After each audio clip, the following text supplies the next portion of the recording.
Welcome to Wawa Wire. Today we're talking about Mukhriz Mahathir's recent, rather impactful comments regarding Party Islam si Malaysia's readiness for federal leadership. We're going to unpack what he said, why it's stirring up so much discussion, and what it truly signifies for Malaysia's political landscape. Definitely a lot to talk about there. All right, let's really get into this. Mukhriz, quite unequivocally, has put it out there. He believes Party Islam si Malaysia is not just ready, but, well, fully prepared to take the reins in Putrajaya. Yeah. He thinks they absolutely deserve that opportunity. And this isn't just some off-the-cuff remark, is it? It's a really definitive stance. It absolutely is. And it's a statement that carries significant weight, particularly, coming from someone like Mukhriz. Right. A crucial aspect here is the significance, the weight of that endorsement. He's essentially suggesting that it's time for Malaysia to embrace a leadership embodying specific Islamic characteristics. And historically, you see these appeals to faith, to integrity. They often resonate deeply, especially during periods when maybe the public feels disillusioned with, let's say, more traditional governance. So he sees them as an alternative. He's positing Party Islam si Malaysia as a direct solution, almost like a moral compass for the complex challenges we face, especially with our diverse ethnic groups. He's advocating that now integrity rooted in these Islamic characteristics is what Malaysia needs.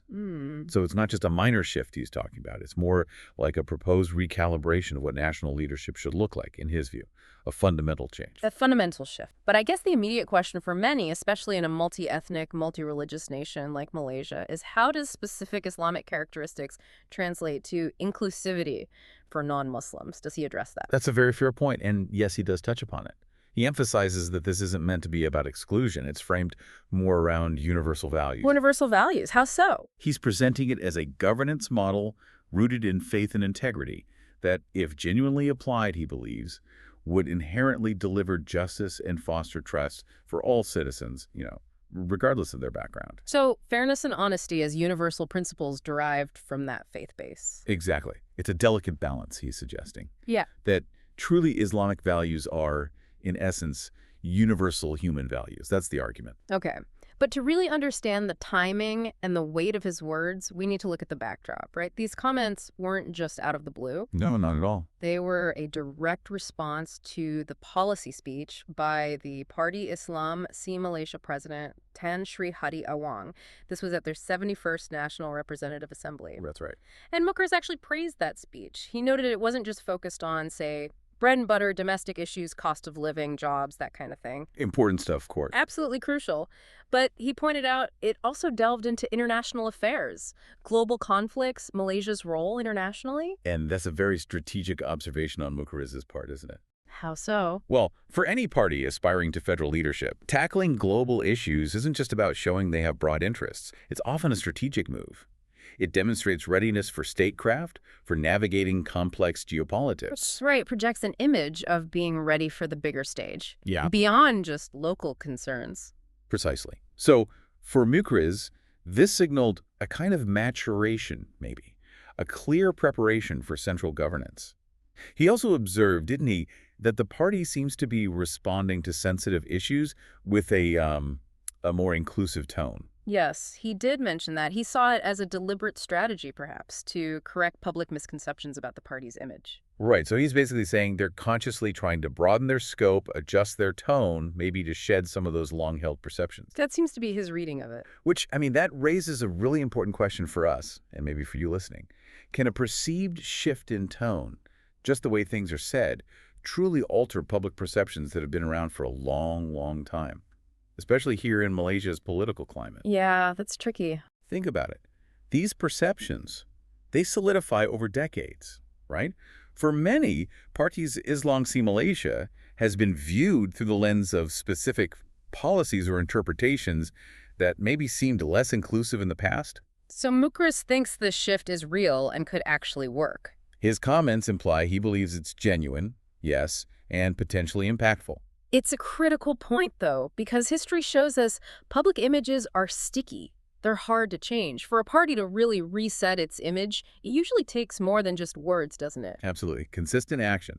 Demonstrated commitment to inclusivity across the board. So the challenge then becomes, What specific actions, beyond just sounding more inclusive, would convince all segments of society, not just those already inclined to listen? What would really shift those deep-seated views? That's the crux of it. What actions and what could that mean for political conversation in Malaysia overall? It's like walking a tightrope, staying true to your core identity while genuinely broadening your appeal. Yeah, a very fine line. Now, digging deeper into Mukherjee's message, what I found quite striking was his emphasis on the core values he expects from an Islamic-centric leadership. What did he highlight? He explicitly said such leadership must strive for unwavering integrity and, crucially, deliver justice and foster trust among the people. Okay, integrity, justice, trust. Big concept. Very big. And he made a point of saying that the actions of people in the past who might have, misused the name of Islam, maybe for personal gain or narrow agendas, that cannot be the benchmark. That shouldn't define genuine Islamic leadership. And you've hit the core challenge there. When Mukhriz uses terms like integrity, justice, and trust, anyone listening closely immediately asks, well, how do you show that? Tangibly. Right, it's not just saying the words. Exactly. Is it about specific anti-corruption laws that actually bite? We see headlines involving the Malaysia Anti-Corruption Commission often enough. Is it about a totally transparent budget process? Or maybe how social justice programs are run, ensuring they really reach the most vulnerable across all communities. Could be all of those. Mukhriz doesn't give a checklist, but he implies a shift towards governance, where decisions are seen as morally guided. And this is key, consistently applied for everyone. So he's basically saying, let's give a chance to those who genuinely seem to possess integrity and moral principles, rather than letting old baggage or negative stereotypes dictate things. That seems to be the crux of his argument. Don't judge the potential based on past negative examples, potentially politically motivated ones too. But then how can we as citizens really tell the difference between genuine faith-based leadership and those who might just be using the language, the rhetoric, for political advantage? What should we even look for? That is the million-dollar question, isn't it? Especially in Malaysia, where faith is so intertwined with public discourse, it's vital. So what are the potential metrics? Well, perhaps it's about really scrutinizing track records, looking for transparency, seeing decisions that seem to prioritize the collective good over just party interests. How they handle tough ethical calls. Exactly. Observing how leadership reacts when faced with challenges that demand moral strength, even if the decision isn't popular. The real measure, then, isn't just a good speech or positive message. It's sustained action over time that builds genuine public trust. Observable actions, consistently applied. Yes. And that's not easy for the public to gauge, with so much information, so many narratives swirling around. Okay, so pulling back a bit, what does Mukhriz's strong support for Parti Islam Si Malaysia's federal leadership ambitions, what does it all mean for the bigger political picture in Malaysia?